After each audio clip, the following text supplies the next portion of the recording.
এখন আমরা যদি বিশ্বাস করি যে আল্লাহর পক্ষ থেকে কোরআন নাজিল হয়েছে, তাহলে এটা তো মেনে নিতেই হবে যে কোরআনে যা আছে সব সত্য, তাই তো?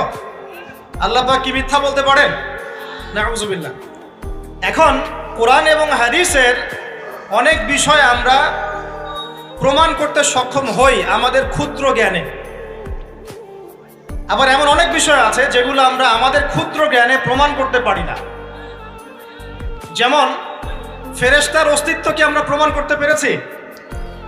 আপনি কি ল্যাবে প্রমাণ করতে পারবেন? জিন জাতির অস্তিত্ব আমরা কি চোখে দেখে প্রমাণ করতে পারবো? কবরে আযাব দেওয়া হয়, আপনি কি এটা দেখে প্রমাণ করতে পারবেন?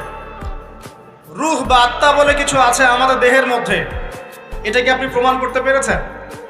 অনেক সময় মুমিন ব্যক্তি স্বপ্ন দেখে এবং স্বপ্নগুলো সত্য হয়, হয় কি না? এবং হাদিসে এসেছে শেষ জামানায় মুমিন ব্যক্তির স্বপ্ন কিন্তু সত্য হবে বেশি বেশি। তো এখন এই যে এমন কিছু বিষয় যেগুলো আমরা বাহ্যিক জ্ঞান দিয়ে প্রমাণ করতে পারছি না, কিন্তু আল্লাহ রাব্বুল আলামিন বলেছেন এগুলো সত্য।